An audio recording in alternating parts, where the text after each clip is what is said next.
어제 스페이스X의 로켓 펠컨 헤비가 테슬라 전기차를 화성과 목성 사이에서 태양 주변을 도는 궤도에 올려놨습니다. 그리고 추진체 양쪽에 달려있던 부스터는 계획했던 착륙 지점에 정확히 복귀했습니다. 그 복귀 장면에 저도 모르게 박수를 쳤습니다. 사람을 흥분시키는 기업가 정신이라는 게 그런 거죠. 인간의 상상력과 가능성을 확장하는 도전 정신.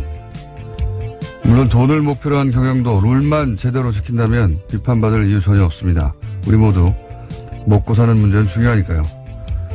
그런데 기업가 정신은커녕 룰을 제대로 지키기는커녕 오로지 자기 재산만을 위해서 편법과 범법을 저지른 이재용 부회장을 그냥 석방시켜버리는 판사.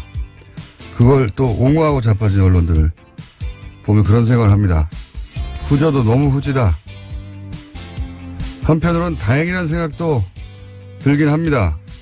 1000만 명이 넘는 사람들이 거리로 나와서 어렵게 만들어낸 새로운 시대의 모멘텀을 막아선 자들, 너무 후진데 힘은 아주 센 자들, 그들의 정체가 명확해졌으니까요. 꾀꼬리를 찾았다. 김원준 생각이었습니다.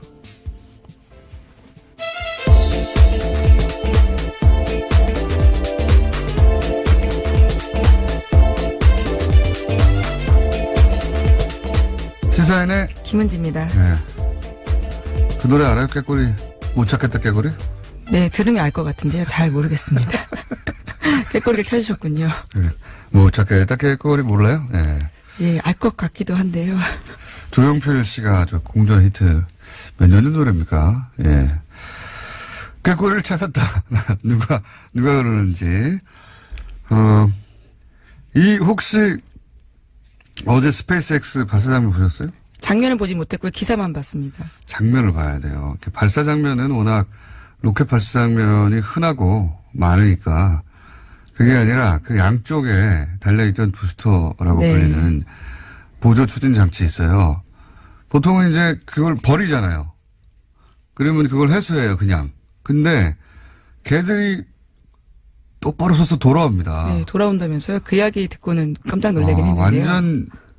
완전 감탄했어요. 예. 그걸 또 그냥 기업 하나가 해냈다는 게 예, 부럽기도 하고. 근데 이 일을 한 일론 머스크 화성에 사람 보낸다는 거 아닙니까? 자기 네, 그런 목표를 공공연하게 밝히고 있습니다. 네, 그럼 궤도에 지금 올려놨는데 일론 머스크보다 이재용 부회장이 더 부자예요. 돈은 훨씬 많아요. 조선일보가 또 그 판사 덮어주려고 아주 기사를 썼더라고요. 인터뷰도 하고. 그 얘기는 또 갑자기 이 시작하면 한참 길어질 것 같으니까. 예. 뉴스 꼭지를 읽으면서 그 얘기는 중간중간에 하죠. 예. 첫 번째 뉴스는 뭡니까? 네, 검찰이 이재용 삼성전자 부회장의 항소심 선고에 대해서 정면 비판했습니다.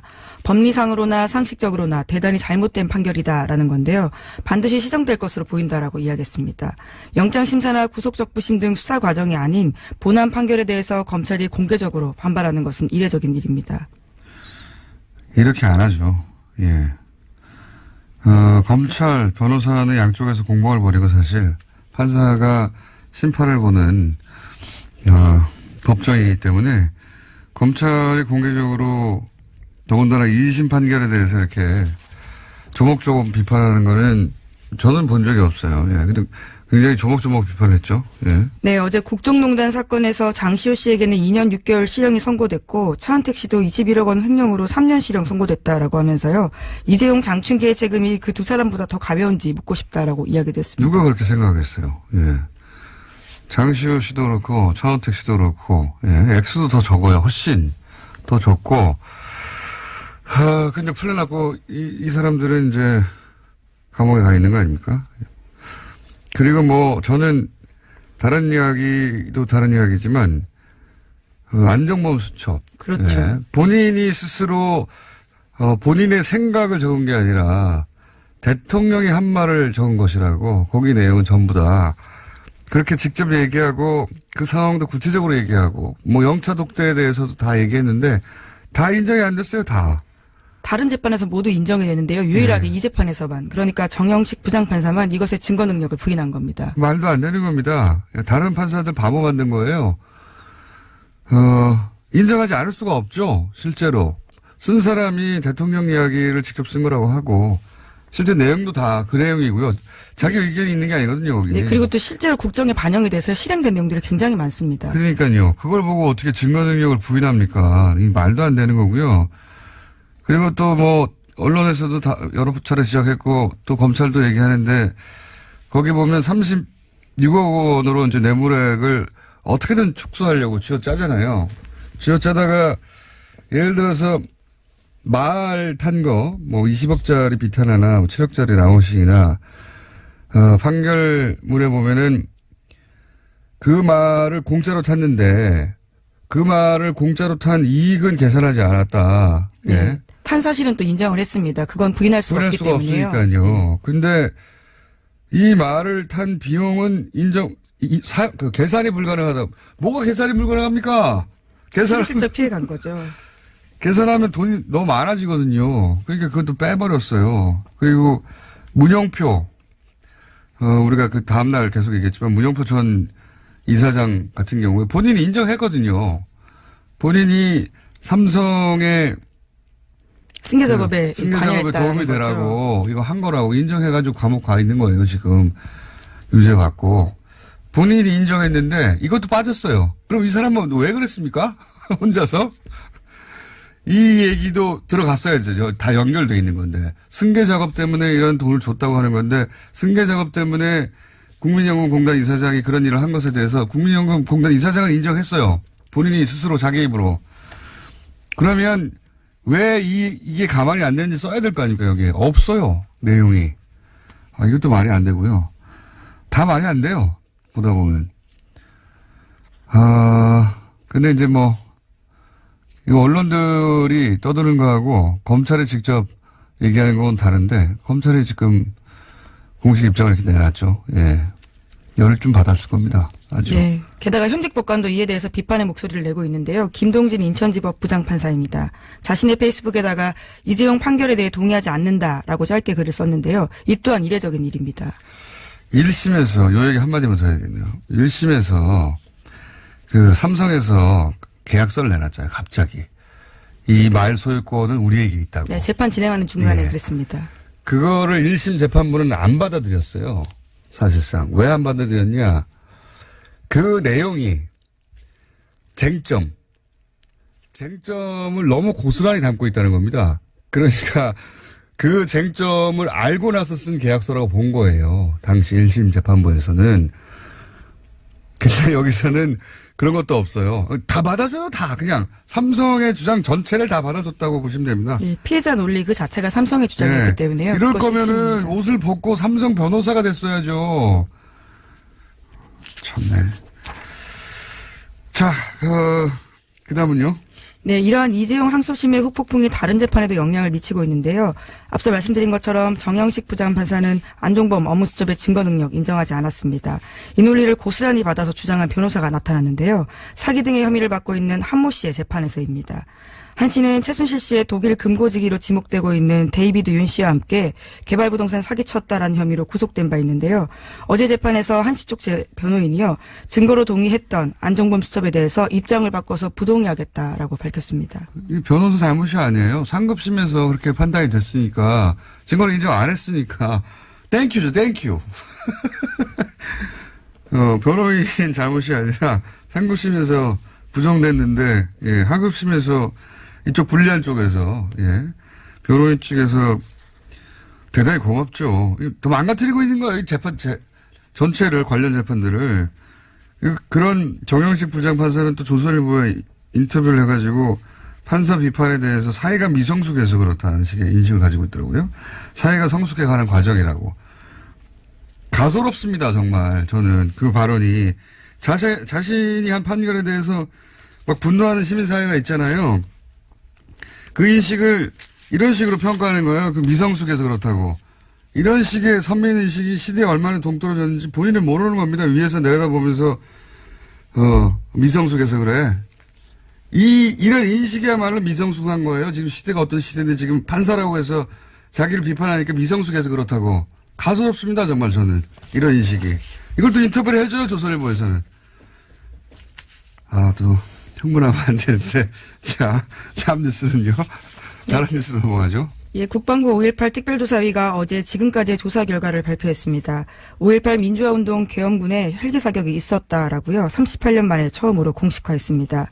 전두환 씨 등 신군부는 1980년 5월 21일 자위권 발동 전에는 광주에 무장 헬기 없었다라고 지금까지 주장해 왔는데요. 헬기 사격 없었다란 주장의 일환입니다. 하지만 5.18 특별조사위원회 조사에 따르면요. 그해 5월 19일부터 이미 무장 헬기 3대가 광주에 있었다라는 겁니다. 그러니까 21일과 27일 헬기 사격을 인정한 겁니다. 어디다 대고 미성숙하다 그럽니까, 사회가. 자기 판사면 다 해요? 네, 5.18로 넘어왔습니다. 생각할수록 화가 나요. 자, 저는 이거 보면서 이 이야기는 뭐 수십 년간 있었던 얘기예요. 수십 년간. 근데 생각해 보시면 이게 38년이 걸렸어요. 너무나 명백한데, 더군다나 그 김대중 노무현 대통령 10년 시절에도 이게 안 밝혀졌어요. 이게, 지금 현재, 이제 이 생각 하지 않을 수 없습니다. 지금 현재 뭐 국정원이나 각종 기관에서 여러 가지 이게 제대로 밝혀지는 게 쉬운 일이 아니다. 군 내에서 이렇게 내부자들이 조직적으로 은폐하려고 할 때. 그렇죠. 굉장히 이미 조작됐거나 삭제된 증거들이 굉장히 많아서요. 그동안 어려움을 겪었습니다. 이런 명백하게 건물에 남아있는 자국이 있고 본 사람이 수백 명, 수천 명이 넘는데도 이걸 밝혀내는데 38년이 걸리는 거 아닙니까? 이것도 완전히 밝혀진 것도 아니죠. 누가 쐈는지 누가 명령했는지도 나오지도 않았으니까요. 네, 어제 발표에서 그 부분이 빠져서 아쉽다는 평가가 있는데요. 이 또한 조사였기 때문에 강제할 권한들이 없어서 수사로 넘어가야 한다는 목소리가 커지고 있습니다. 그러니까 특조위가 뭐 수사권이 없으니까요. 그러니까 지금도 역시 예를 들어서 뭐 세월호 특조위 다 될 것 같은데 보십시오. 헬기에서 총을 쏜 것도, 기관총을 쏜 것도 38년 지나서 공식적으로 국방부에서 확인해 주는 거 아닙니까? 예를 들어서 세월호 특조위에서 모든 걸 다 밝혀낼 수 있을 거라고 기대하고 사람들이 이제 기다리고 있는데 여기도 역시 해수부나 국정원이나 그 진실 규명을 방해했던 그리고 그 정당의 인원들도 다 고스란히 그대로 있거든요. 이 쉽지 않은 일입니다. 예. 네, 세월호 특조위 2기 관련해서도요. 오늘 아침 한국일보 보도가 있는데 1기 때 이미 여당 추천, 그러니까 새누리당 추천으로 유족들의 반대가 있었던 인사를 다시 추천하려고 한다는 내용도 있습니다. 당연히 그러겠죠. 그때 그렇게 해서 방해에 성공했으니까요. 그런 생각을 합니다. 저는 이게 이런 일도 38년이 걸리는구나. 세월호도 또는 뭐 다른 사건들 4대강을 비롯하여 많은 사건들 이미 한 10여 년 세월 동안 4대강만 하더라도 10여 년까지 안 되고 한 7, 8년 이상 거기에 동조해왔던 사람들이 그 조직 내에도 다 있지 않습니까? 세월호도 마찬가지고요. 다른 사건들도 마찬가지고 그게 쉽지 않은 일이다. 관심을 계속 가져야 된다는 생각이 듭니다. 38년이 수천 명이 보고 탄 총을 쏘는 흔적이 빌딩에 고스란히 있는데도 그냥 아니라고 박박 우기면서 38년을 보낸 거잖아요. 그 문재인 대통령이 이거는 반드시 밝혀내야 되겠다고 대통령의 의지로 밀어붙여야 간신히 쏘긴 쐈다 여기까지 오는 거예요. 네, 그래도 아직 갈 길이 멉니다. 결국 책임자가 누구냐라는 부분이 핵심이기 때문입니다. 알겠습니다. 이게 과거의 일만이 아니라 지금도 그렇다 이런 생각을 하게 됩니다. 다음 뉴스는요. 네, 자유한국당이 어제 국회 상임위 일정 전면 보이콧을 선언했습니다. 자유한국당의 보이콧으로 2월 임시국회 일정에 차질이 빚어질 예정인데요. 자유한국당의 보이콧 결정은 강원랜드 채용비리 수사 외압 의혹에 휩싸인 권성동 법사위원장과 관련되어 있다라는 해석이 나오고 있습니다. 그랬겠죠. 예. 근데 이제 친박 의원들 불려갈 땐 조용해요. 예. 극명한 대비를 잘 비교해 보십시오. 친박 의원들 많이 불려갔어요, 최근에. 근데 권성동 의원은 안 된다 이거겠죠. 예. 근데 이제 검찰에서 독립적으로 수사를 하겠다고, 예. 춘천지검에서 다 사건 파일을 받았다고 하니까. 네, 수사단이 꾸려졌습니다. 별도로. 검찰 자체 내로 되겠나 싶은 걱정도 있긴 합니다만, 이거 제대로 못하면, 이재용 부회장 수사에 대해서 열받는 것도 스스로 자격 상실하기 때문에, 이번엔 좀 기대해 봅니다. 예. 자, 다음 뉴스는요? 네, 요즘 포털 사이트에서 온라인 댓글 작업이 이루어지는 정황에 대해서 JTBC가 보도했습니다. 실제 댓글 작업의 일부에서 조직적으로 이루어지고 있는 정황을 제보받았다라는 건데요. 지난 1월 20일 독일에서 서버를 둔 계정에서 이메일을 받았다라고 합니다. 이 이메일을 보면요. 모니터 요원 매뉴얼이라는 파일이 있다고 하는데 문서에는 네이버 기사 링크를 공유하고 좌표를 찍어라라는 등의 구체적인 지시를 했다라고 합니다. 또한 USB와 텔레그램을 이용해서 보안을 지키면서 흔적을 남기지 말라고 했다고 합니다. 뭐 제가 작년 12월부터 옵션 열기 때부터 쭉 해왔던 얘기인데 거기 관련 꼭지가 2개가 있었네요. JTBC는. 예. 예, 또 좀 더 자세한 내용들이 있는데요. 관련된 문건에는 공통 아이디로 접속해 추천된 기사를 파악하라라고 강조하고 있는데요. 이에 대해서 3개월 동안 네이버 접속한 기록을 보니까 한 아이디에서 IP 주소만 2,600개가 넘었다라고 합니다. 특히 지난해 12월 23일에는 하나의 IP로 1시간 42분 동안에 400여 개나 로그인과 로그아웃을 반복했다라고 하는데요. 이것은 컴퓨터 프로그램으로 자동 접속한 흔적이다라고 보고 있습니다. IP 주소가 이렇게 많은 건요. JTBC 보도는 뭐 최대 2,600대 컴퓨터에서 접속한 걸로 보던데 이건 이제 VPN망 같은 거 가상 IP를 사용하면 한 사람도 혼자 앉은 자리에서 2,600 할 수 있어요. 예. 만들어낼 수 있습니다. 그러니까 이게 2,600대 최대 2,600대 컴퓨터에서 접속했다기보다는 IP를 그렇게 돌렸다고 봐야 되고, 프로그램을 계속 쓴 거죠. 예, 같은 아이디로 같은 댓글을 반복하기도 하고요. 다른 아이디로 같은 댓글을 쓰기도 합니다. 예. 이게 옵션 열기 지적했을 때 작년 제가 12월 둘째 주거든요. 근데 이게 시작된 게 작년 12월 첫째 주에 본격적으로 시작했어요. 그런 이유가 있습니다. 그런 이유가 있는 게 작년 11월 말에 네이버에서 댓글 규칙을 바꿨어요. 예, 요거는 제가 좀 길어지는 얘기일 것 같아서 내일이나 셀프 미니 다시 한번 하기로 하고 제 전문 분야거든요. 이런 거 나올 거라고 그랬잖아요, 제가. 이거 프로그램으로 돌리는 거라고 이거. 근데 여기 이제 이게 중요한 포인트입니다. 모니터 요원 매뉴얼이라고. 이게 만약에 이 제보가, 저는 이 제보 메일을 보지는 못했지만, 구체적인데, 요원이 있다는 거예요.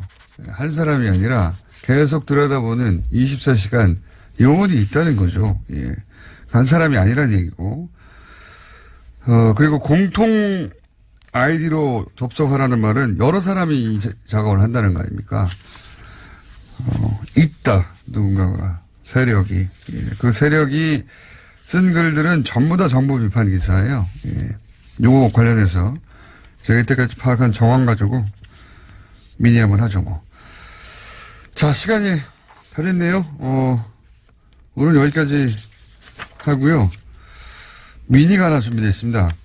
이제 미래당으로, 예. 저희가 바른정당과 국민의당 통합당이 미래당이라고 해서 미래당 당명을 쓰기 시작하려고 했더니 이 당명을 못 쓰게 됐어요. 갑자기. 네. 왜? 그래서 바른미래당으로, 예. 당명이 바미당이 됐는데, 이게 어떻게 된 일인지, 이 미래당을 못 쓰는데 결정적 역할을 한 우리 미래당의 김소희 공동대변인 잠깐 연결해서 전후사항 좀 들어보겠습니다. 안녕하세요.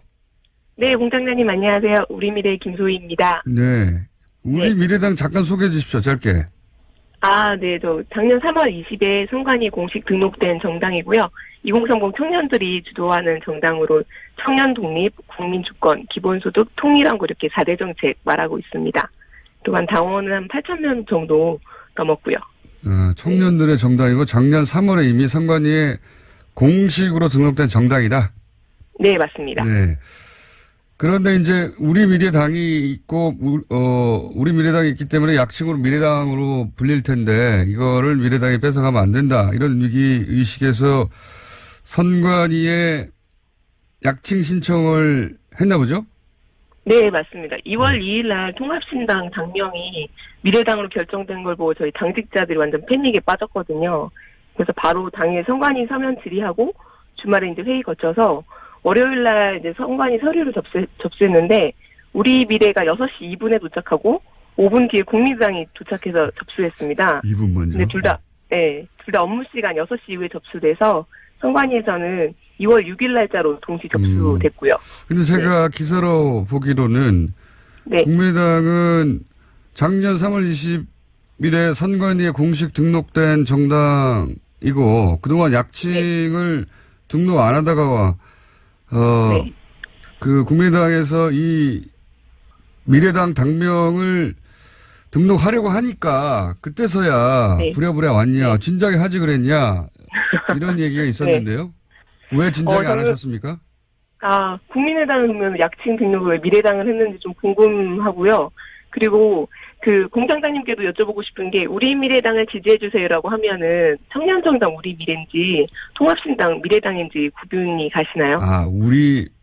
우리 미래당을 지지해주세요 했을 때 그게 우리 네네. 미래당인지 그냥 미래당인지 구분할 수가 없다. 그건 맞는 말이에요. 네, 그래서 저희는 저희 존폐 위기가 달린 정말 중요한 순간이기 때문에 알겠습니다. 그렇게 했습니다. 그전에는 미래당이라는 게 생기질 않았으니까 약칭 등록할 필요가 없었고. 네, 다른 국민의당도 약칭이 없었죠. 네. 그걸 미래당이라고 지으면서 우리 미래가 있는지 몰랐겠죠, 그쪽에서는. 아니요. 좀 몰랐다고 하기에는 저희 3월 20일 날 선관위 등록됐다고 했잖아요. 네. 제가 그날 행사를 하나 했는데 정책 토론회를 그때 안철수 대표님과 했습니다. 그 자리에 그때 우리 미래당에 오셨어요?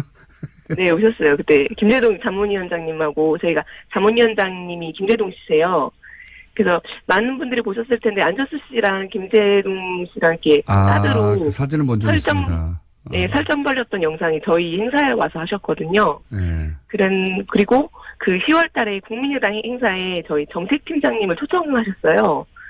그래서 근데 모르셨다고 하면은 저희는 할 말이 없습니다. 그렇군요. 몰랐을 리가 없는데 그렇게 정했고 그것이 이제 우리 미래의 존립을 위협하는 약칭 등록을 하지 않으면 안 될 절박한 상황이어서 어쨌든 결국은 우리 미래당의 손을 선관위가 들어줬어요. 네. 네.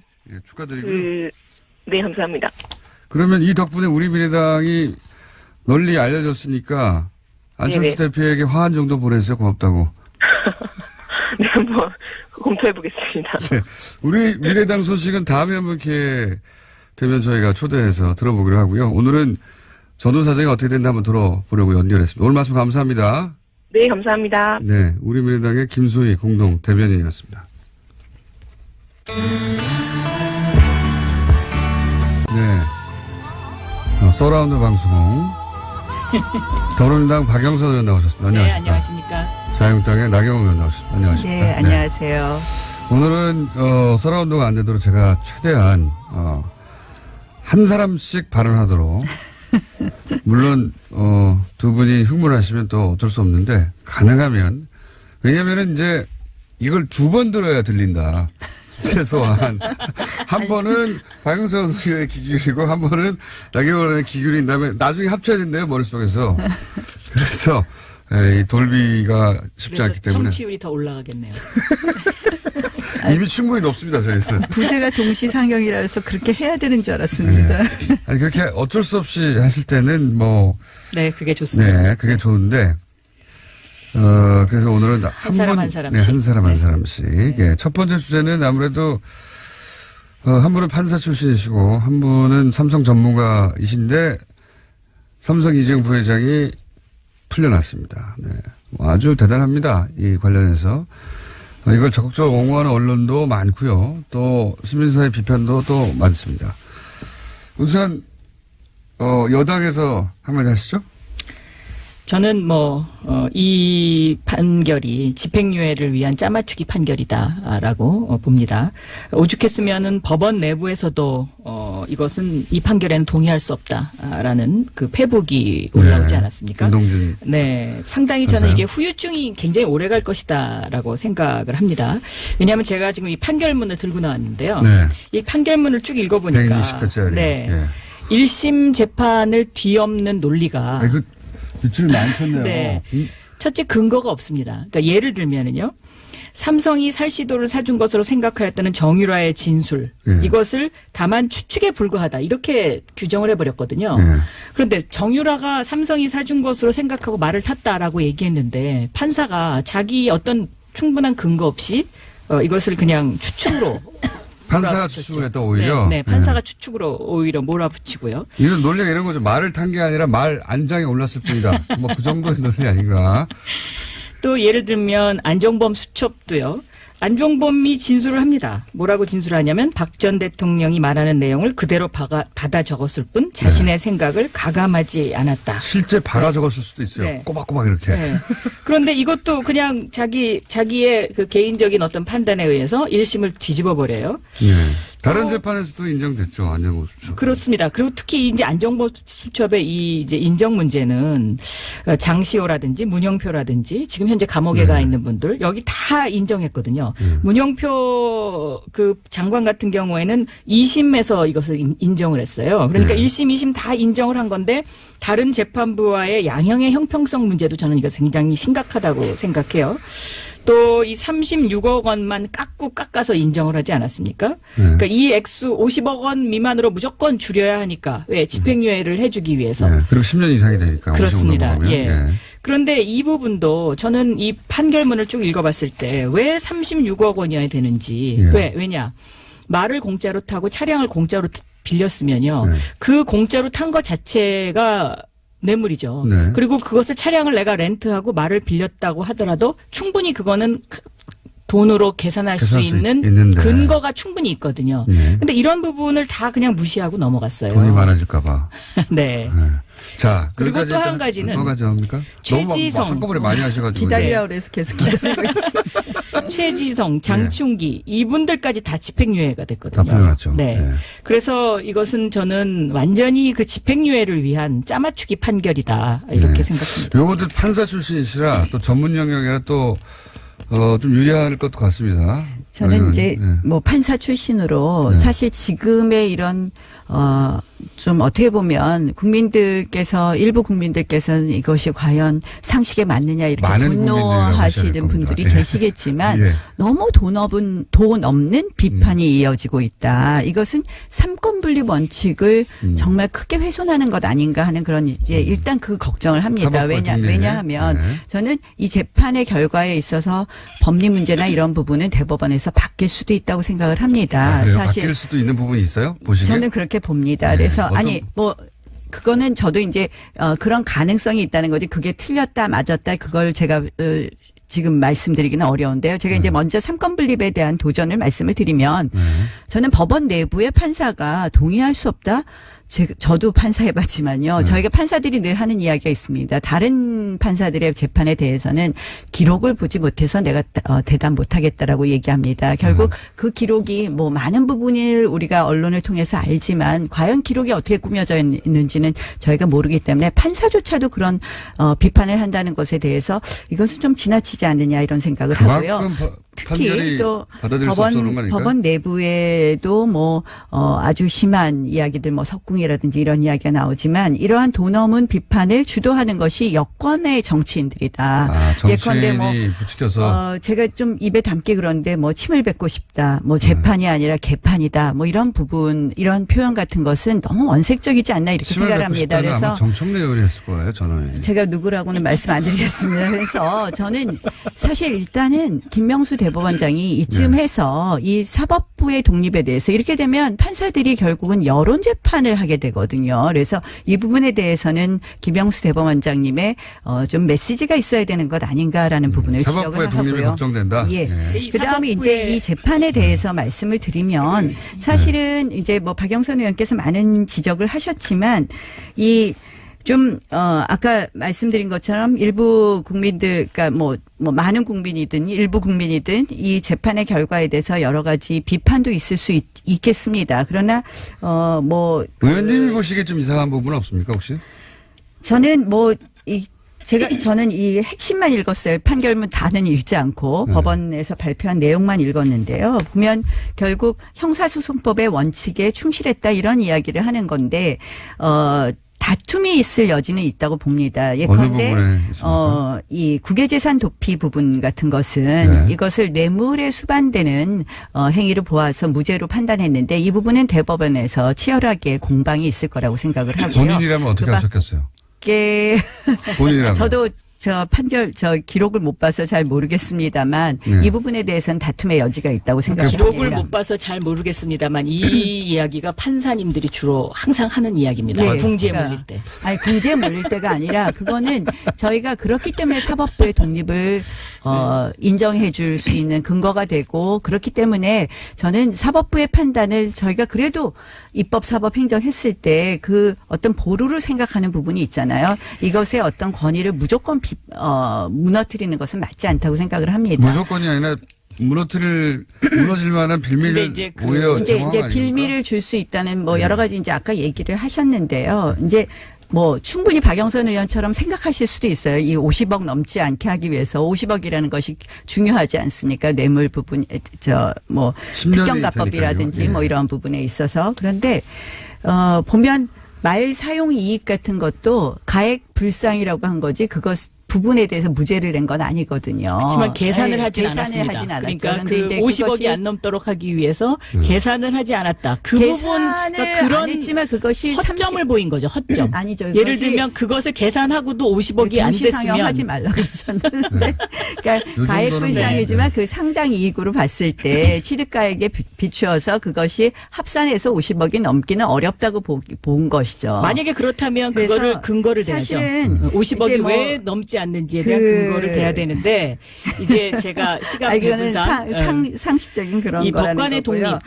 독립. 그러니까 이게 가장 잠시만 기본적인 기다려주십시오. 거는 1심과 다른 판단을 한 것은 검찰도 최초의 검찰은 이것을 박근혜 전 대통령의 강요에 의한 피해자로 본 논리를 구성했었어요. 그다음 특검에 가서 뇌물죄로 구성을 했죠.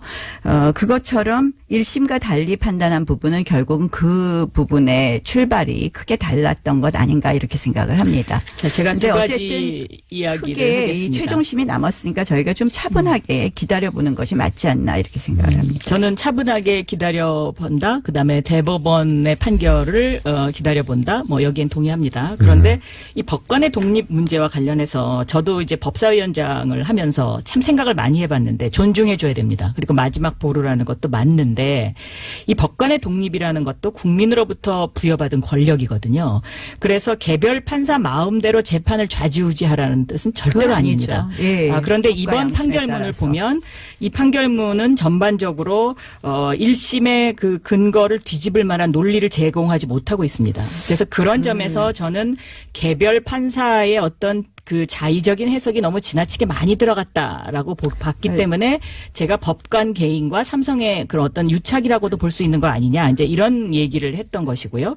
근데 그다음에 박영선 의원님이 좀 지나치게 말씀하셨더라고요. 법사위원장을 하셨는데 형사 13부를 신설해서 일부러 맡긴 것 아니냐. 이 컴퓨터로 형사 13부 논리는 조금 이따가 컴퓨터로 얘기하고요. 배정했다는 건 이제 시간 다 조금 지났으니까 이따 다음 이슈로 얘기하고. 가셔야 될 것 같습니다.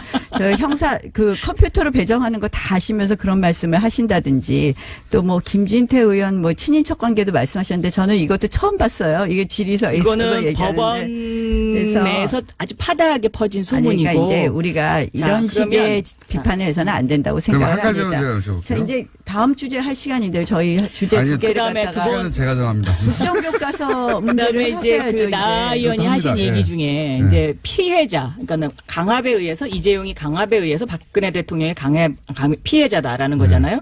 이- 사실은 삼성이 먼저 접근했습니다. 그러니까 승마협회를 통해서 너무 예, 불공평하신 것 같습니다. 승마협회를 아무리 통해서 편파라도 그랬지. 이 이슈는 저희가 큰 이슈 이슈니까요. 2개 정해갖고 하나씩 하기로 했고 시간이 벌써 이제 45분이 됐는데 저한테도 이제 46분이 말할 기회를 나머지 주세요. 시간은 한 1분 하죠 뭐. 네, 승마협회를 통해서 승마협회를 통해서 이미 한화가 맡고 있던 승마협회장을 삼성이 이제 승마협회장으로 막 맡으면서요. 아, 박근혜 대통령의 아킬레스건은 바로 최순실이구나라는 것을 미리 간파를 하고 그리고서 자, 이제 이제 그런 독일로 부분은- 사람을 보내는데요. 이거는 삼성이 먼저 박근혜 정부한테 접근을 했기 때문에 피해자가 이 아니다. 부분과 그러니까, 관련해서는 예, 피해자라고 볼 수가 없는 것이고 그러니까 이제 저 대법원 한 가지- 판결을 좀 기다려 보죠. 또 한 가지 이제 중요한 것은 부분, 묵시적 청탁 부분 36억 다 이제 좀더 원이라는 기다려보죠. 뇌물을 받았는데 이게 집행유예가 가능하냐? 이 질문을 저는 나경원 판사님에게 던지고 싶어요. 그거 가능하더라고요. 아니, 그러니까 30 보니까. 아니 그게 가능하더라고요. 사회적인 우리 국민이 아니, 정의를 추구하는 국민들의 입장에서 봤을 때 법률적으로는 가능하더라고요. 그런데 그럼 5,900만 원어치 뇌물 받은 사람은 왜 감옥에 있냐 지금 집행유예 안 되고 그러니까 이게 박채윤 같은 예? 이게 완전히 그 양형의 그 형평성에 굉장히 문제가 많거든요. 그러니까 그러니까 이러려면 법률적으로는- 차라리 인공지능 로봇한테 한번 물어보자 이런 얘기가 나올 수 있습니다. 양양위원회 기준을 아시다시피 입력한. 이제 예. 뇌물이라는 것도 전체적으로 액수만 갖고 비교하지 않는 건 잘 아실 겁니다. 그러나 전체적인 이 액수는 사건의 내용과 이런 걸 같이 보는 것이고요. 그래서 36억 원이라는 저는, 액수는 뭐 일반 그것이 법률을 국민들이 위반한 평생 건 동안 만지지 아니고 못하는 돈일 수도 이건 있거든요. 법률을 위반하지 네. 않은 것, 그러니까 법률에 따라서 가능하더라고요. 집행유예가 그렇긴 한데 그것이 과연 적정하냐에 대해서는 서로 다른 판단을 할 수 한 있다고 가지 생각을 여쭤볼게요. 합니다. 제가 예. 판사님 판사를 해보신 분으로서 이 안종범 수첩을 증거 능력 인정하지 않은 건 말이 되는 겁니까? 그러니까 저도 그 부분을 정확하게 모르겠어요. 근데 이제 안종범 수첩을 어떤 재판부가 인정했다고 해서 그 수첩의 전부를 다 인정해야 된다. 꼭 그거는 아니라고 생각을 하나도 하거든요. 인정 안 한 거는요, 그러면. 전부는 그러니까 아니죠. 뭐 그 안종범 수첩의 이 삼성 부분에 대해서 인정을 안 했다는 그렇죠. 거겠죠. 전부 다 인정하는 뭐 거죠. 삼성 부분에 뭐라고 쓰여 있는지 저도 못 봤지만 그래서 여기 저는 판결문에 이것을 보면은 좀더 진실성이 문제가 되는 경우에 해당된다 이렇게 돼 있어요. 진실성이 그러니까 이 문제다. 판사는 이 사건 자체에 박 전 대통령과 안종범 수초 사이에 이 사실을 진실로 인정하지 않은 거예요. 안종범이 네. 안종범 씨가 마음대로 적은 걸 수도 있다. 그렇게 이제 인정한 건데 이게 너무 자의적인 해석이죠. 왜냐하면 본인이 적은 사람이 나는 그대로 받아 적었다 이렇게 진술을 사안에 했는데 따라서 좀 달라질 네. 수 있다고 생각합니다. 자, 두 번째 주제 해주시죠. 국정교과서 집필 문제에 있어서 지금 자유민주주의를 본격화하시죠, 그러면. 예. 자유를 계속 빼려고 그래요 지금. 네. 자, 저는 그런데요. 지금 자, 이제 잠깐만요. 동시상영 모르는 분들 아니니까 위해서. 이제 제 주제니까 좀 얘기해 모르는 분들을 위해서 주시죠. 제가 사안을 잠깐 요약하면 2020학년도 중고등학교 역사교과서 집필 기준에 기존의 자유민주주의라고 했는데 이걸 민주주의로 수정하는 안이 포함된 걸 두고 지금 이야기를 하는 겁니다. 네, 말씀하십시오. 자, 저는요. 이 자, 정부 그런데- 들어서 지금 네. 저희 보고 색깔 논쟁을 한다 그러는데 저는 다 철진한 체제 논쟁을 할 수밖에 없는 지금 집요한 공작이 있다. 이렇게 말씀드릴 수밖에 없습니다. 개헌안에 있어서도 지난번에 민주당 대변인이 처음에 자유민주주의의 자유를 삭제한다 그랬다가 뒤늦게 브리핑 내용을 고치기도 했는데요. 결국 여권에서는 어찌됐든 그동안 우리 대한민국의 체제였던 자유민주주의의 시장경제를 흔들겠다. 그 의도가 계속 보이고 있어요. 개헌에서 밀리고 나니까 이번엔 국정교과서 집필 지침에 바뀌었습니다. 어떻게 됐느냐. 자유민주주의의 자유를 드러내겠다는 것이고요. 그다음에 6.25 전쟁 부분에 있어서는 6.25 남침에 관련해서 6.25 전쟁이 북한의 남침으로 시작됐다는 것은 2007년에 노무현 정부 때에도 이명박 정부 때에서도 다 명확히 관련된 교과서 집필 지침이었습니다. 근데 2020년 적용 예정 시한 초안에 보면 6.25 전쟁의 배경과 전개 과정을 살펴보고 하면서 남친 부분은 쏙 드러냅니다. 그다음에 남북 분단의 고착화의 소주제에는 뭐가 들어가냐? 반공주의와 독재가 들어갑니다. 한마디로 남북 분단의 고착화 부분의 책임이 남한에게 있다. 이렇게 만드는 것이죠. 그다음에 근데요. 북한 정권의 세습, 또 북한 주민의 인권 부분도 드러내고 있습니다. 또 그다음 마지막으로 또 뭘 드러내느냐? 새마을운동은 또 드러내면서 결국 우리의 경제 성장도 이것이 한국이 잘해서가 아니라 세계의 체제상 그렇게 된 것이다. 다 이렇게 얘기하셨죠? 얘기하고 있습니다. 자, 이제 이 그래서 저는 자유민주주의 이번 잠깐만요. 정부가 해보시고. 시도하는 네. 것은 네. 결국 대한민국의 정통성을 부정하고 대한민국의 자유민주주의를 부정함으로써 결국 통일 후에 대한민국의 형태가 자유민주주의를 빼고 나면요. 북한이 채택하고 있는 인민민주주의에 인민을 붙일 수도 있는 것이고요. 이게 우리가 지금 북한처럼 되려고 이런다고 보시는 겁니까? 저는 열어놓는 거라고 생각을 합니다. 너무 많이 나가신 거 아니에요? 아니요. 자, 저희가 이제 그렇게 웃을 문제가 아닙니다. 제가 이 예. 부분은요. 정말 걱정이 돼서 그럽니다. 알겠습니다. 자유민주주의의 자유를 드러내면 걱정하실 수 민주주의 있죠. 앞에 여러 가지를 꾸밀 수 있습니다. 모두들 이래요. 자, 우리가 체제적으로 이미 우월하다는 것이 판명이 됐는데 누가 그것을 부정하겠느냐. 하지만 부정할 수 없는 것이기 때문에 저희가 꼭 지켜야 된다고 생각을 합니다. 네, 알겠습니다. 근데요. 이 부분에 이제 대한 지금 제가 우려를 전달할 얘기를 수밖에 반론을 없습니다. 제기하겠습니다. 네. 자유민주주의라는 것이 역사 교과서에 등장하기 시작한 것이 이명박 정권입니다. 네. 그런데 이명박 정권에서 헌법 국민을 정리에 사찰했거든요. 국민을 사찰했어요. 사찰. 네. 그럼 국민을 사찰한 것이 과연 자유를 보장하는 것입니까? 그러니까 이 자유민주주의라는 것은 그리고 유신헌법에 이제 처음 등장을 하기 시작하는데요. 네. 지금 나경원 의원님께서 지적하신 대로 민주주의라는 것이 보편적인 단어이고요. 자유민주주의, 뭐 사회민주주의, 경제민주주의, 직장민주주의, 뭐 방송민주주의 얼마든지 그 앞에 수식어가 붙을 수 있죠. 그래서 이렇게 수식어가 붙을 수 있는 것은 어떠한 규정으로 이야기하는 것은 굉장히 전 잘못된 것이다. 그렇기 때문에 더군다나 자유민주주의는 자유주의와 민주주의가 합쳐진 것인데 이 자유주의의 근간은 개인주의를 더 추구하는 사람들에 의해서 만들어진 단어이거든요. 근데 이 단어 자체를 보수 정권이 지금 잘못 사용하고 있는 거죠. 오히려 진보적인 사람들이 추구하는 그런 어떤 것인데 이것을 그냥 단순한 근데 자유민주주의라고 강조하면서 민간인 사찰을 한 그런 정권이라는 면에서 봤을 때 이것은 제가 보기에는 완전히 국민을 호도하는 거예요. 호도하는 것이고 가장 중요한 것은요. 그 아까 전쟁도요. 6.25 전쟁이라고 우리가 보통 얘기하지 6.25 남침 이렇게 얘기하지 않지 않습니까? 그런데 꼭 6.25 남침을 집어넣어야 된다. 저는 거기 동의합니다. 그리고 이낙연 어제 국무총리도 동의한다고 하셨어요. 이거는 그 정부의 입장이 아니다. 이제 이렇게 이야기를 하셨는데 저는 이런 그 이념 논쟁을 계속할 게 아니라 교과서 문제는 따로 교과서위원회를 만들어서 거기에 집필자들을 다 공개하고 거기서 논의를 하는 것이 맞지 정권이 바뀔 때마다 무슨 이런 어떤 이념에 관해서 동의하는데요. 이야기하는 것은 저는 자유가 진절치 일분밖에 안 않다. 남았는데 마음대로 하세요. 아니고요. 자유와 평등 중에서 진보는 평등을 강조하는 거고 보수는 자유를 강조하는 거 아닙니까? 자유, 평등, 게다가 정의 이 세 가지 자유주의라는 것은 개인을 규율하는 법이 어떻게 해야 되느냐의 문제에 있어서 개인의 자유를 강조하는 거 아닙니까? 우리가 결국 개인의 자유를 강조하면서 민간인 사찰을 하는 국민을 사찰을 하는 정권.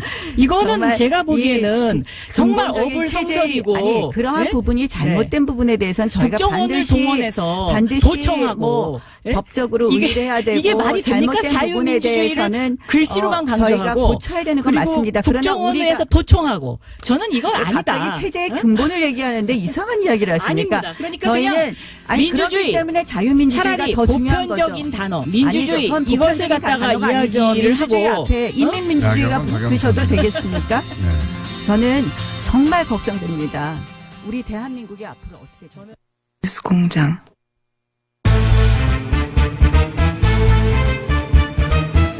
그다음주 박지원 전 대표님 나오셨습니다. 안녕하십니까. 이제 민주평화당이라고 불러도 되겠네요. 민주평화당. 오늘 참 잘 불어줬습니다. 오늘 하실 말씀이 많군요. 예, 많아요. 싱글벙글. 우선 싱글벙글 하신 이유가 민주당 당명 때문 아닙니까? 어떻게 그렇게 잘 아세요? 얼굴에 너무 고소하다 하는 표정이 너무 많이 나와요. 저는 중앙선관위에서 미래당 예.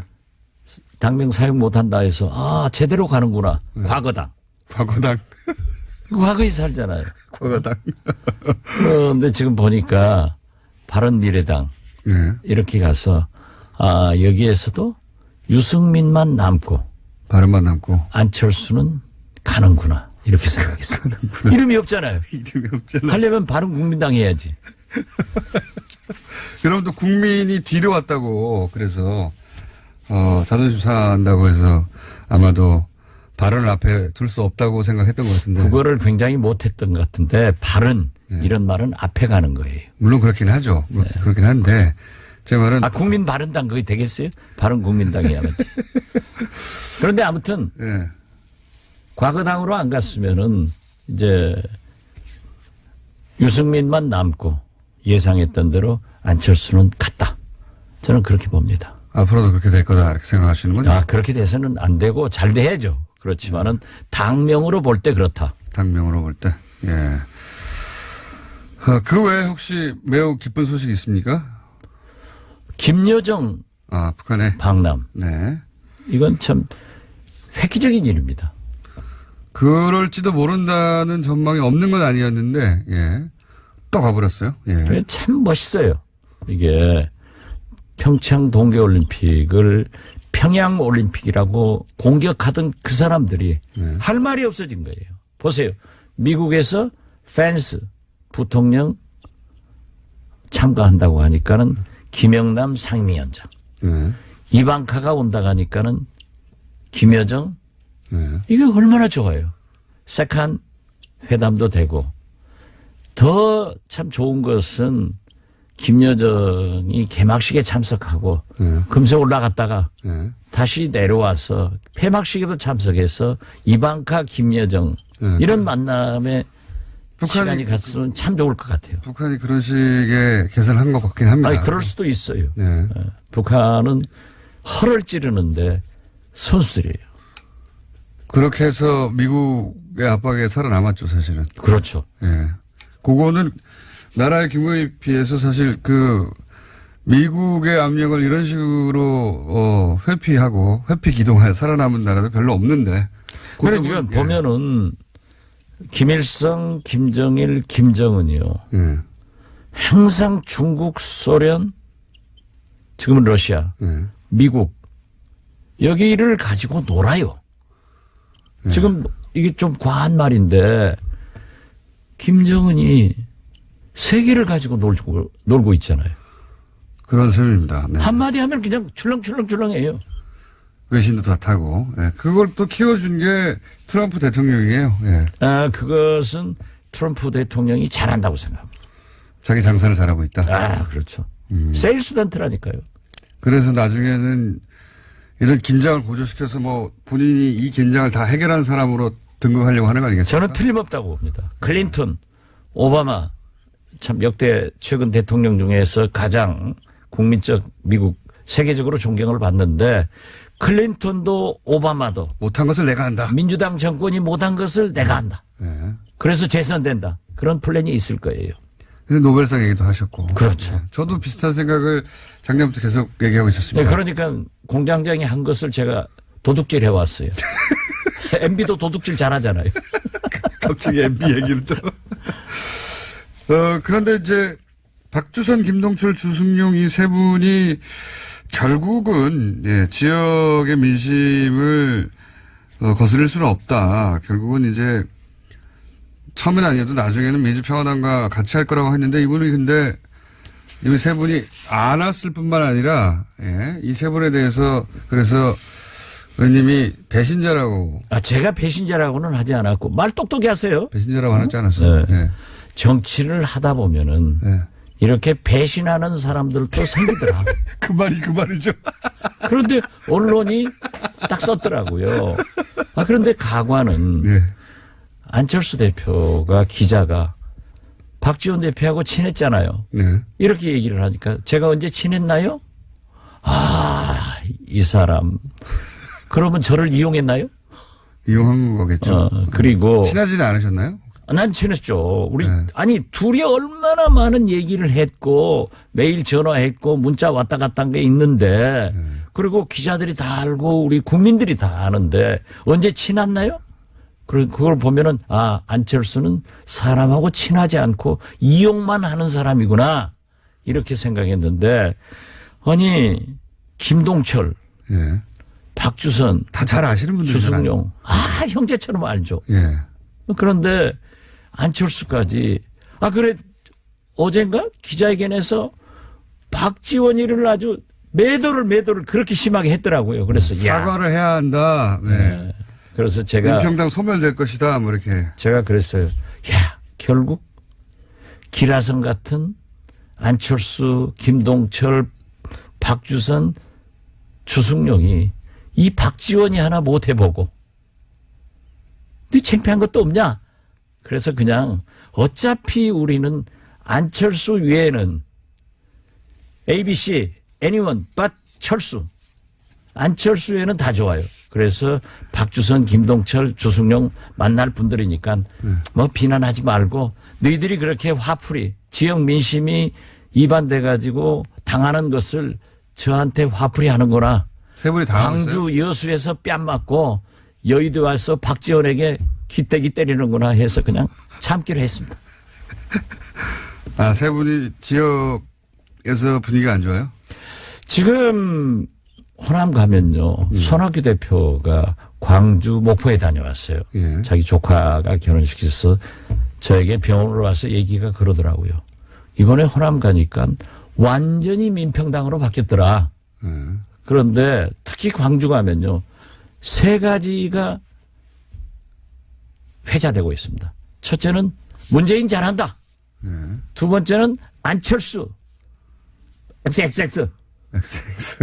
화이팅 아니고요? 민평당 키워야 된다. 민평당 키워야 된다. 그래서 네. 민심은 민평당으로 오기 때문에 이분들이 굉장히 당혹스러워하는 것 같아요. 지금 동구청장이나 광산, 광역, 기초, 예. 여수 다 우리한테 왔습니다. 민평당 쪽으로? 예. 그럼 박주선, 김동철, 주승용 이 세 분은 그런 민심이 있는데도 불구하고 왜 민평당이 아니라 바른미래당으로 간 겁니까? 뭐 그걸 제가 얘기할 필요는 없고 하실 거잖아요, 근데. 그런데 결국 우리하고 같이 할 거니까 예, 그냥 탈당할 거라고 보십니까? 거기에서 안철수 대표하고 6개월 1년 이상 정치한 사람 없다니까요? 그러니까 금세 와요.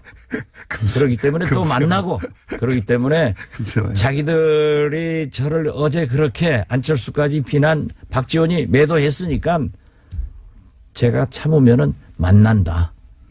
그래서 사과하실 생각은 없고요? 뭘 사과할 게 뭐 있어요? 세 분이 사과를 요구했던데요? 예. 뭘 사과할 게 뭐 있죠? 배신자라고 부른 거예요. 제가 배신자라고 안 불렀어요. 정치하다 보면 그렇게 배신하는 사람도 있더라. 기사 잘못 쓴 것을 내가 왜 사과해요? 그 세 분을 딱 특정한 건 아니기 때문에. 그건 아니고. 네. 도둑놈도 배신자는 배신자예요. 제 감옥에서 얘기 지난번에도 했잖아요. 감옥에 있을 때 검찰에 불려가면서 도둑놈들이 불고 오면은 우리 죄수들이 상대를 안 해요. 배신했다고? 네. 그게 정의로운 사회는 아니겠죠. 그렇지만은 우리 애는 그런 게 좀 있어요. 네. 그게 배신자, 이 세 분은 아닌데 하여튼 배신하면 안 된다. 일반론이다? 일반론이죠. 네. 양심이 약간 꿀리네.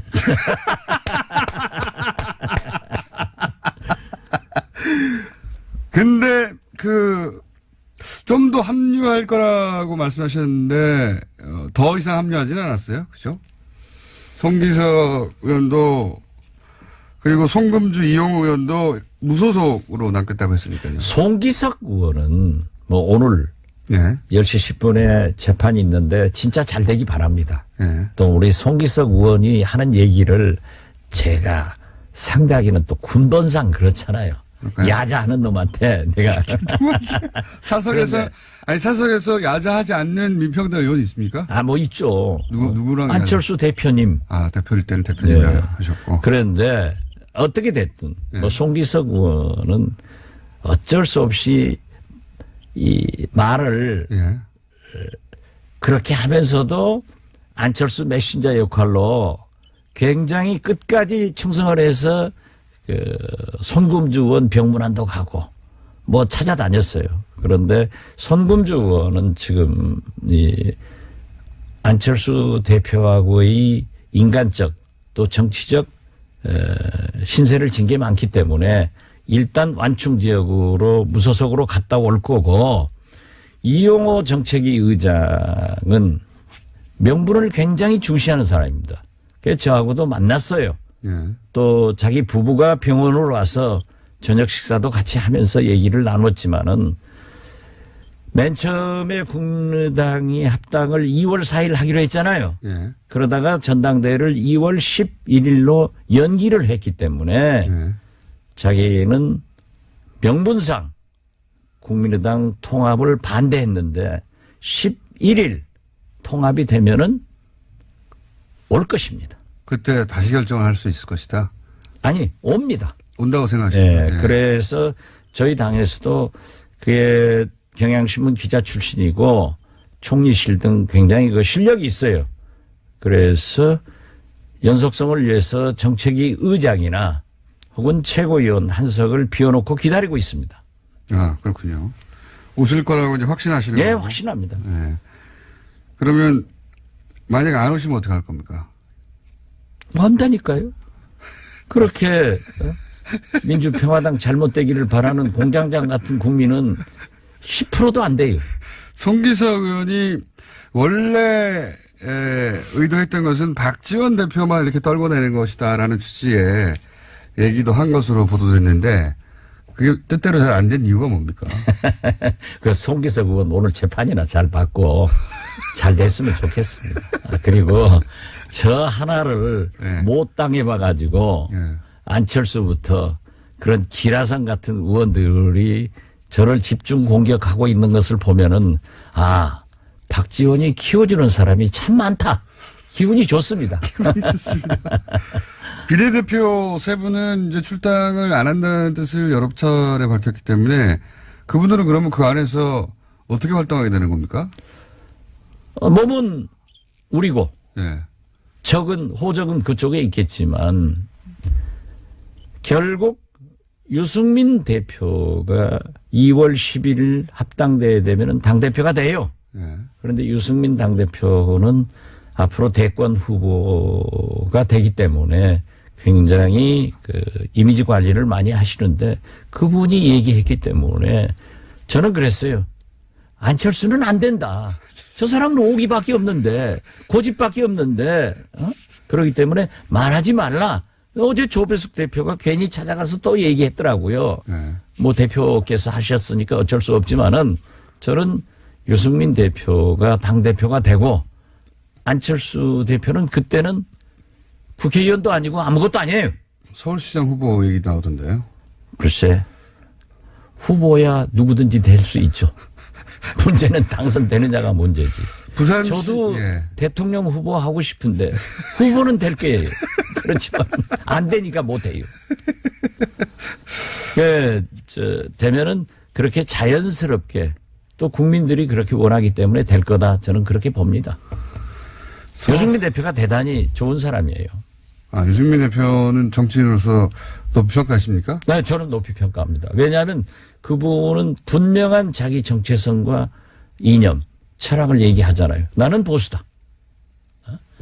대북 문제에 대해서도 안 된다. 예. 동의할 수는 없지만 하여튼 존중한다. 그렇죠. 예. 그러한 보수가 있어야 됩니다. 또 저처럼 진보 개혁적인 사람도 있어야 되고 그렇게 해서 서로 상호 견제하면서 경쟁하면서 발전해야죠. 그런데 유승민 대표는 그러한 면에서 저는 보수를 대표하는 가장 훌륭한 정치인이다. 그렇게 생각합니다. 중에 한 분인데. 근데 이제 그렇게 생각하시는데 안철수 대표는 그러면 앞으로 정치적 입지가 계속 줄어들 거라고 생각하시는 겁니까? 그렇죠. 한번 배신하면은 자꾸 배신돼요. 그래서 너무 많이 바꿨어요. 짧은 시간에 그분은 많이 바뀌긴 했죠, 당적을. 중도개혁, 김대중 정책, 햇볕 정책을 이어받겠다. 해가지고 아무도 모르는 극중주의. 그러다가 또 보수주의, 공화주의를 부르짖었어요. 그러다가 이제는 보수 대연합으로 가고 있잖아요. 그래서 과거 정치인들은 기록이 안 남았지만은 지금은 달릅습니다. 국민이 지도자라니까요. 이재용 부회장 석방에 대해서 어떻게 평가하십니까? 저는 늘 예. 사법부의 결정을 존중해야 우리 국가 질서가 예. 잡힌다. 그 기본으로 항상 예. 말씀하시고. 이제 홍준표 대표 제 마음속으로는 대법원에서 파기환송돼서 유죄가 됐으면 솔직히 그랬어요. 그렇지만은 대법원에서 기각시키니까 사법부 판결을 존중하자. 국가 질서를 위해서. 네. 그 가장 정의롭고 국민 신뢰를 많이 받는 사법부마저 우리 국민들이 흔들어서는 안 됩니다. 기본 입장이신데. 그렇기 때문에 이재용 부회장도 1심 선고가 났으니까 사법부 결정이에요. 항소심 결재가 났으니까. 2심. 그러면 대법원에 네. 검찰이나 특검에서 상고하면은 기다려보자. 네. 그래서 최소한 우리는 그건 사법부는 좀 흔들지 말았으면 좋겠다. 네. 그래서 자기가 자꾸 얘기하는 게 불만을 갖지만은 우리 국민들은 사법부의 최종 판결을 순종하고 정치인들 이렇게 말이 많지만은 중앙선관위의 유권 해석을 따르잖아요. 그러니까 이건 좀 지켜나가야 된다고 의회에 봅니다. 계신 분으로서는 이제 당연히 그런 말씀하실 수 있는데 개인적으로는 이 판결에 대해서 어떻게 판단하십니까? 그러면 제가 개인적으로 여기서 얘기하면은 누가 개인적으로 받아들이겠어요? 그래서 나는 거기다 제가 평가를 하면서 그랬어요. 사법부도 좋은 재판을 해야 된다. 좋은 재판을 했다. 거기까지만. 네. 사법부 앞에 불려가신 일이 또 적지 않으니까요. 저는 많이 잡혀갔죠. 그래서 사법부의 심기는 건드리지 말아야 한다는 거죠. 그렇지는 않아요. 검찰 심기도 건들지 말아야죠. 그렇지만 제가 얼마나 검찰하고 싸워요. 검찰이야 기소만 할 수 있죠. 판결이 역시 사법부가 하니까. 그렇더라도 검찰이 최근에, 기소 안 하면 사법부 볼 일이 없어요. 더 무서운 것은 검찰이지. 네. 꼭 그런 건 아닌 것 같아요. 아니 그런데 진짜 우리가 지금 그래도 우리 국민이 예. 영국에서 산업혁명 후 오늘의 영국이 된 것은 종교가 언론이 사법부가 제대로 서 있었기 때문에 오늘의 영국이 왔습니다. 그 제대로 서 있다는 전제가 있어야 되는 거죠. 아니 글쎄 예. 그렇지만은 제가 볼 때는 우리나라 어떤 기관 어떤 국가기관보다도 그래도 사법부가 가장 정의롭고 가장 국민의 신뢰를 받았는데 최근에 와서 보니까 매일신문 일면 탑으로 났는데 사법부를 신뢰하지 않는다는 국민이 60%가 생겼더라고요. 네. 그래서 이건 위기다. 저도 그렇게 생각합니다. 그러니까 사법부가 좋은 재판 하셔야 돼요. 네. 스스로 큰일 나요. 여론조사 뒤에 싹 이렇게 숨으셔가지고. 아니 스스로 큰일 나요. 알겠습니다. 아니 제가 재판을 받는데 네. 그 재판장이 어떤 사건에 뭐에 연루됐다 하면은 제가 재판에 승복할 수 있겠어요? 그래서 사법부는 진짜 알찬 개혁을 제대로 개혁을 해서 국민의 신뢰 회복이 가장 필요하다 이렇게 생각합니다. 마지막으로 한 가지만 여쭤보겠습니다. 이건 이제 해석이 잘 안 돼서 여쭤보는 건데 오세훈 전 서울시장이 왜 바른정당을 탈당했을까요? 잘 간 거 아니에요? 그러니까 왜 그랬을까요? 내 자리가 없다? 그렇지 않죠. 미래가 없다. 미래가 없다. 그러니까 미래당이 안 되잖아요. 미래가 없다. 그렇다고 자유한국당에 들어간 건 아니고 이제 무소속으로. 네. 남아있다가 거기도 네. 자유한국당으로 가실 거예요. 저는 그렇게 봅니다. 그쪽으로 갑니까? 네. 네. 우리 당으로는 안 오고. 거기는 안 가겠죠, 당연히. 알겠습니다. 혹시 오늘 이거 했었어야 되는데 못하신 말씀 있으십니까? 교황께서도 예. 평창 동계올림픽, 북한 참여 예. 이런 것을 높이 평가했더라고요. 지난주에도 말씀드렸지만은 보십시오. 펜스 부통령이 오니까 김영남 상임위원장을 보내고 예, 그걸 맞춘 거죠. 예. 이방카가 온다니까 예. 김여정을 보내고 분명히 좋은 길로 가고 있습니다. 예. 그런데 최근 제가 미국 상당한 분하고 통화를 해봤더니 예. 곧 곧. 미국에서 대북 큰 걸 터뜨릴 거다. 대북 압박을 가하는 어떤. 아마 그런 것 같아요. 예. 그래서 제가 올림픽 끝나면은 김정은도 미국에다 뭘 하나 던질 거다. 예. 그랬더니 휴전 예. 전에는 공격이 더 많지 않느냐. 그래서 저는 결국 이번 평창 동계올림픽을 문재인 대통령의 외교 시험대가 됩니다. 펜스 김영남 세컨 회담, 이방카 김여정의 방한 방남, 이런 것을 계기로 해서 문재인 대통령이 늘 주장했던 한반도 평화와 북한 핵 문제 해결을 위해서 우리가 큰 역할을 할 때니까 우리 국민들이 좀 참고 협력해 주자. 하여튼 긴장이 한번 오긴 올 거다. 곧. 올 겁니다. 그리고 다시 그게 풀릴 것이다. 예, 그렇습니다. 그리고 예. 지금 그 북한에서 뭐 미녀 응원단, 삼재현 악단 예. 이렇게 오니까 뭐 북한 홍보해 주지 않냐. 예. 그런데 그분들이 돌아가서 야, 남조선 잘 살더라 하는 얘기의 홍보가 더 크다. 그러니까 우리는 이렇게 해서 북한을 개혁 개방의 길로 이끌고 있기 때문에 태극기 부대들 좀 자중해달라 이렇게 말씀드립니다. 알겠습니다. 여기까지 이제 출범했으니까요. 민주평화당의 박지원 의원이었습니다. 감사합니다. 감사합니다. 리얼미터 권순정 조사분석실장과 함께하는 그것마저 알려주마. 안녕하십니까? 안녕하십니까? 네. 자, 항상 하는 얘기지만, 뭐, 이렇게 대대적인 폭으로 떨어지고 올라간 게 아니면, 이렇게 추세하고, 어제 얘기만 해주세요. 네. 시간이 별로 없으니까 빨리 시작하겠습니다.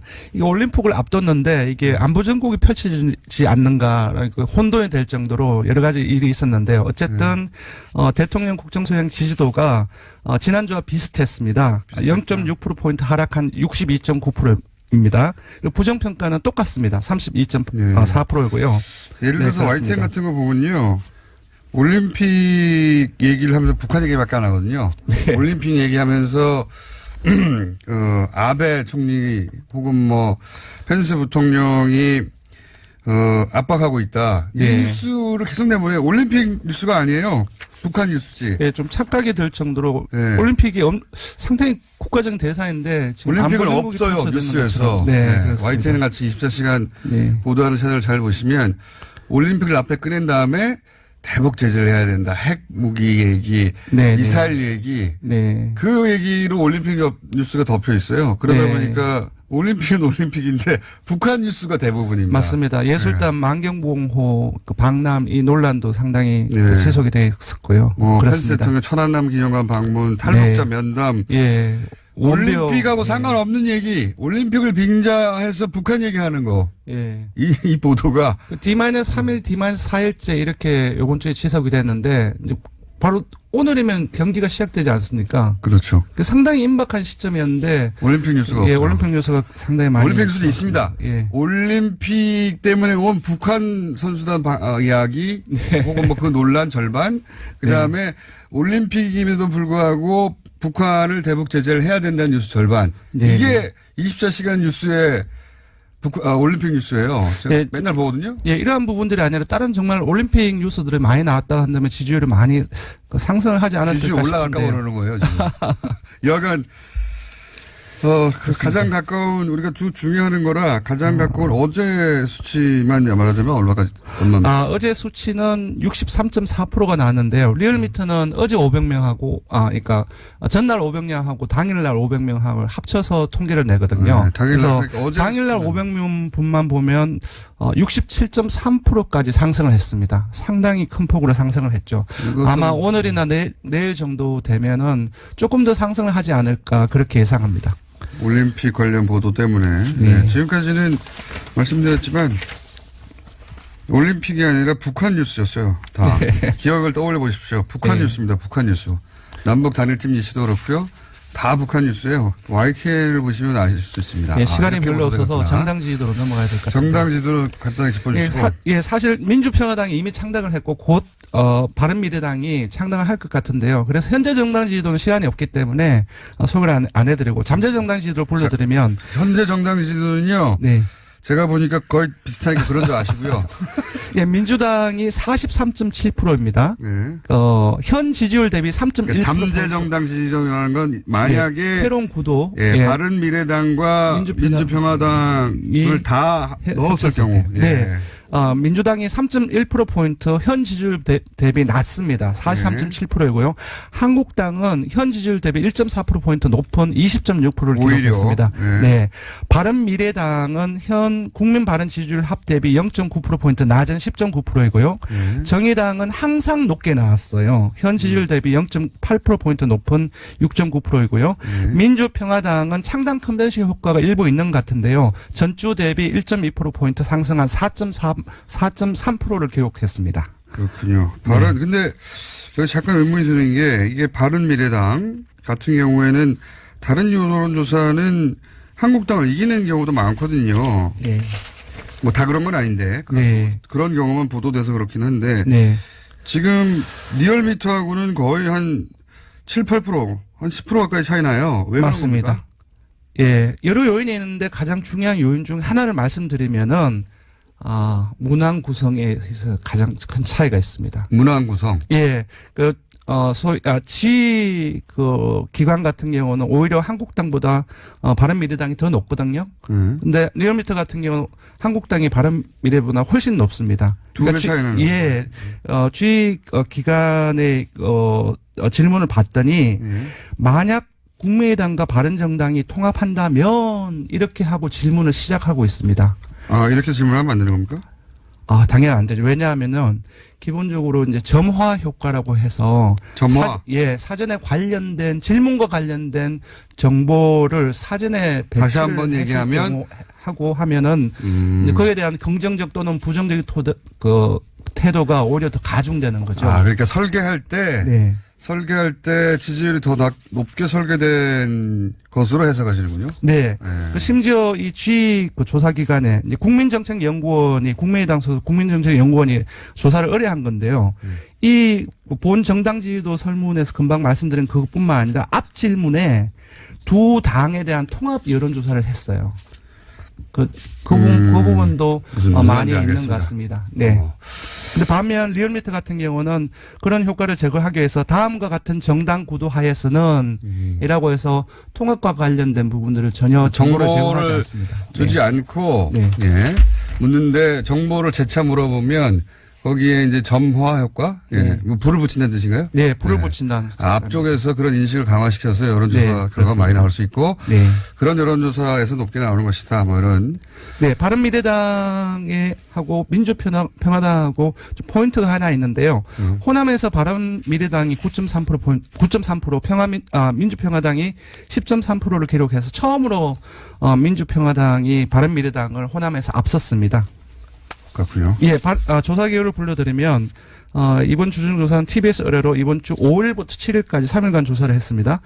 전국 19세 이상 1,501명을 대상으로 했습니다. 유무선 전화면접, 자동응답 혼용 방식으로 실시했고 표본 오차는 95% 신뢰수준 플러스 마이너스 2.5%포인트, 응답률은 4.2%였습니다. 이재용 삼성 부회장 항소심 판결에 대한 국민 인식. 네, 엄청난 논란이 일었죠. 네, 사실은 언론은 굉장히 긍정적으로 보던 언론이 많기 때문에. 상당히 많습니다. 모든 긍저지와 그리고 일부 언론들 같은 경우는 상당히 사설을 보면은. 그래서 이제 언론이 긍정적으로 여론을 유도하긴 했는데. 대다수 언론이. 네. 그래서 저는 긍정 여론이 꽤 높게 나올 수도 있겠다고 생각을 했는데 어떻습니까? 결과. 역시 공감도를 물었습니다. 공감하느냐. 이 항소심 판결 결과에 대해서 공감하는지 물어봤는데 공감하지 않는다가 58.9%가 나왔고요. 그렇게 했는데 공감한다가 35.7%가 나왔습니다. 이 중에서 전혀 공감하지 않는다라는 강한 부정적인 태도가 43.3%가 대다수가 나왔습니다. 알겠습니다. 예, 언론이 노력했는데 잘 안 되네요. 자, 오늘은 여기까지 해야 되겠습니다. 지금까지 리얼미터 권순정 조사분석 실장이었습니다. 고맙습니다. 김진애 박사님 나오셨습니다. 안녕하십니까. 이거 이상한 신드롬을 많이 생산을 하는데, 나 그 광고 좀 한번 받아봤으면 좋겠네. 도대체 얼마에 들어올까 싶어서. 삼성 광고? 그건 한번, 아니, 왜냐하면 얼마에 들어오든 받든 안 했든 여러 가지 신드롬이 생길 거 아니에요? 그거 되게 재밌을 것 같은데. 삼성이 광고를 준다면, 방송국에 광고 얼마나 주나요? 삼성은 1년에? 글쎄요, 모르겠어요. 근데 뭐 10억, 20억 단위는 아닐 것 같고 100억 단위일 것 같긴 한데. 아니 그거는 저기는 그렇겠죠. 근데 한 프로그램당 뭐 하는 거는 아닐 테고. 아니 근데 그거는 또 새로운 기록이 될 것 같은데. 그거 참 저기인데. 네. 광고 주면은 제가 광고를 받고 그 다음에 심는 것이 또 뭐, 그건 뭐. 광고를 받고 꿀꺽. 근데 그거 아셔야 돼요. 여기 뉴스공장에서 네. 저기에서 씹으면은 막 뜨는 거 알죠? 그런 징크스 있는 거 알죠? 그렇죠. 씹으면 막 뜨고 자체적으로 망가져요. 뜨는 것까지는 저희가 아니, 해드리고. 여러 가지 신드롬을 많이 만들어 보십시오. 네. 알겠습니다. 지난주에 아주 예상치 못한 아이템으로 남영동 대공분실과 네. 김수근 선생의 흑역사 이거 가지고 하여튼 뭐 플러스 마이너스가 다 있었습니다. 굉장히 고마운 사람들도 많고 또 너무 처음으로 안다는 사람도 많고 그런가 하면은 그렇게까지 내가 했어야 제대로 네. 내가 제대로 더 씹었어야 된다 이러는 사람도 있는가 하면 그래요? 뭘 그것까지 나서냐 이러는 것도 있고 네. 하여튼 굉장히 딜레마적인 이런 겁니다. 그러니까 왜냐하면요 우리가 건축이나 도시에 대해서 얘기를 할 때 굉장히 딜레마적인 게 우리가 저간의 사정을 모르질 않거든요. 그게 왜 그렇게 됐는지. 그럼에도 불구하고 또 비판할 건 또 비판을 해야 되니까 뭐 굉장히 그게 어렵습니다. 시대가 네. 그러했고 전혀 이해가지 않는 것은 아니나 네. 그럼에도 불구하고 그 사실 자체는 알려져야 되는데 숨겨져 버리니까 그런 게 많아서 네. 제가 김성근 선생에 대해서는 나중에 별도로 이 건축가와 건축의 딜레마에 대해서 별도로 이제 몇 번에 걸쳐서 얘기할 기회가 있을 테고요. 오늘은 다시 주택 정책으로 돌아와서 그 부분 다시 네네. 한번 들여다보고 다시 한번 말씀. 네네 아파트 혹시 그 방송을 들은 일반인 말고 네. 그 업계에 계신 분들 중에 반응 혹시 없었어요? 있지 왜 없어요. 근데 이제 제 앞이니까 조금 입은 다물지.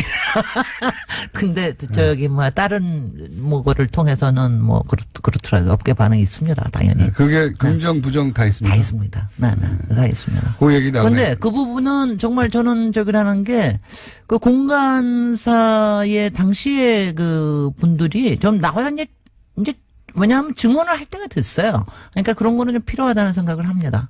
나름대로 노력을 해보겠습니다. 그분의 업적은 업적이고 네. 또 그런 걸 우리 기록에 5분밖에 안 남았어요. 나 이거 굉장히 중요한 거라서. 빨리 말씀하십시오. 예. 아파트 공화국. 우리 아파트 공화국 지난 2주일 전에 했는데 오늘은 단지 공화국에 대해서 얘기를 한번 해보려고 단지 하는데요. 공화국이 좀 문제라고 말씀하셨는데. 네네. 아파트 공화국은 이제 프랑스 학자가 이름을 붙인 건데 이 단지 공화국이라는 사람은 우리 학자입니다. 명지대의 박인석 교수가 저기 책에서 말을 붙였는데 어떤 의미입니까? 굉장히 얘기하는 게 그러니까 아파트가 많고 단지가 그렇게 많다는 얘기죠. 그렇죠. 근데 이제 아파트 공화국 자체가 문제는 아니다. 왜냐하면 아파트는 다른 나라도 있으니까. 아파트는 뭐 굉장히 많고 또 이거는 그냥 집합 주택, 공동주택의 네. 한 형태잖아요. 뉴욕에도 그러니까 아파트죠, 그거는 뭐. 상관없다. 네. 근데 단지 공화국이 우리 사회의 문제다. 왜냐하면 어떤 단지라는 의미죠? 게 이제 이런 겁니다.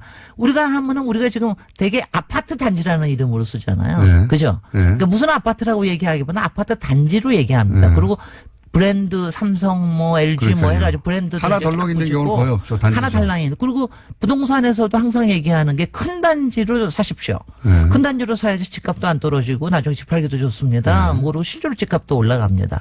그 단지로 자꾸 대단지화하는 이런 성향이 이유가 있어요. 뭔가요? 근데 이유는 이유야 간단하지 않겠어요. 크게 하면 자기들 들어가는 돈을 잡고 이유는 크게 남으니까 이거는 거대 자본의 놀이터입니다. 한마디로. 네. 저기 단지가 거대 자본의 놀이터인 거 그리고 이거는 1980년대 이후로 생긴 거기 때문에 그러니까 건설사들이 성장하면서 자꾸 거대 단지들이 자꾸 생긴 거고요. 지금은 이제 똑같은 거 여러 번 재개발. 찍으면 돈이 그럼요. 얻으니까. 아니 그리고 네. 이제 그리고 그다음에 물론 거기에는 이제 수요자들이 이걸 좋아합니다. 더 크게만 수요자들이 커져가지고. 좋아하는 이유를 뭘까요? 아니요. 그 생각을 해보세요. 편합니다. 값도 오릅니다. 그 다음에 거기 들어가면 단지가 모여있으면 편의시설도 같이 모여있을 수 있고. 지하 주차장도 다 편하고 그다음에 관리도 그러네요. 앞에서 딱 해주고 저는 편합니다. 단지가 싫던데. 글쎄, 우리 다음 주일에 그 저희 주제가 뭔지 아세요? 왜 김호중 공장장은 아파트를 싫어하는가? 이거 주제를 할 겁니다. 그래서 먼저 얘기하죠. 저는 싫어요. 네. 네. 그래서 그거 하는 저는 단지도 그래서 싫고. 오늘은 그 단지도 싫고. 근데 이 단지가 왜 그렇게 이제 박인석 교수나 이런 분들이 문제로 여기느냐 하면은 이게 거대 자본의 놀이터가 끊임없이 자기네들의 먹거리를 만들면서 계속해서 돌아가는데 일반 소비자들은 거기에 취해가지고 같이 이제 돌아가는 거죠. 근데 이게 문제가 뭐냐면은 도시에서는 도시는 자꾸 피폐화된다. 도시가 왜 문제가 되느냐 하면은 아시겠지만 단지 안에 도로 못 뚫지 않습니까? 도로도 못 들어가게 하죠. 그러니까 끊임없이 그 안에 도시 안에 성을 만드는 거예요. 자기들만의 성이죠. 성이자 제가 싫어하는 이유 중에 또 하나예요. 섬입니다. 네. 그 안에는 섬으로 돼 있어가지고 아무도 그러니까 서로 간에 그 안에 있는 사람들은 자기네들끼리 무슨 이너서클이 될지 모르지만 주변하고는 담을 쌓는 거예요. 주변하고 담을 쌓고 자기들끼리도 담을 쌓아요, 사실. 글쎄요. 그러니까 그게 일종의 단지 이기주의가 생기고 사람들과 사람들 사이를 자꾸 섬으로 만들게 하는 굉장히 나쁜 거다. 게다가 또 단지 내에서 큰 평수와 작은 평수에 또 차별이 있습니다. 우리 소셜 믹스는 또 나중에 얘기하죠. 네. 그다음에 또 하나는 더 큰 문제가 뭐냐면은 지금 이게 생기는 문제인데 단지가 커지면 중간에 한 번씩 적어도 한 3, 40년에 한 번씩 집을 짓거나 이럴 때요. 도시의 유연성이나 변화에 대한 적응력이 무지 떨어지는 거예요. 한 번 할 때마다 왕창 그냥 폭탄이 하나씩 떨어지는 거죠. 그렇죠. 재개발. 그렇게 되면은 이제 집값 올라가고 이런 문제가 있는데 뭐 미국이나 뭐 우리 유럽에 있는 아파트들은 다 도시형 아파트들이에요. 네. 이게 이제 조금 커도 하나이기 때문에 그 안에서 용도도 이렇게 많이 바꿔서 쓰기도 하고 그리고 바꿀 때도 그거 하나만 바꾸면 되는 거예요. 그러니까 도시가 천천히 자라거나 진화할 수가 있는데 우리는 그냥 끊임없이 폭탄 돌리기를 하는 거죠. 단지째로 바뀌어야 되니까. 그러니까 우리의 단지공화국의 문제가 도시에 대한 문제, 우리의 경제의 문제, 그 다음에 실제로 이제 자본의 이 문제, 다른 나라의 삶의 문제. 이런 단지 형식으로 아파트를 잔뜩 모아가지고 곳곳에 짓는 곳이 없어요? 이 우리나라처럼 이렇게 상품화와 이런 지나친 규모로 자본화되는 경우는 더군다나 이제 그 아파트 공화국이라는 말을 붙인 사람 이름도 그 발레리 줄레처 교수도 왜 얘기를 하냐면 아파트가 많을 수 있다. 많을 수는 근데 있는데. 니네는 왜 이렇게 아파트가 비싸냐? 내가 보기에는 완전 슬럼같이 보이는데 아파트가 왜 제일 비싸냐? 싸죠, 다른 나라에서. 그렇죠 말입니다. 이겁니다. 네. 그러니까 그걸 단지 공화국이라는 거를 거기에 덮어 씌웠기 때문에 이렇게 되는 거거든요. 못 사는 사람들이 모여 있어요, 보통은. 그렇습니다. 대개는. 왜냐면 근데 서로 따뜻따뜻 붙어 있으니까 그게 좋을 리가 근데 없잖아요. 우리는 이거 자체가 이상한 현상이라는 거예요. 그러니까 이 단지 공화국이라는 거에 속에서 사실 우리가 지금 여러 가지 뭐 적폐익이나 이런 것들을 하는데 우리가 이게 벗어나지 않는 굴레로 보기에는 우리 뭔가 조치를 취해야 됩니다. 그러니까 건설 회사들이 자기 이윤 때문에 만드는 문화를 우리는 이제 다 받아들여서 그냥 받아들여서 자연스럽게 편하니까 하고 넘어가는 이걸 끊어야 된다, 어느 지점에서. 이 어느 지점에서 끊어야 됩니다. 김진애 박사님이었습니다. 안녕. 안녕.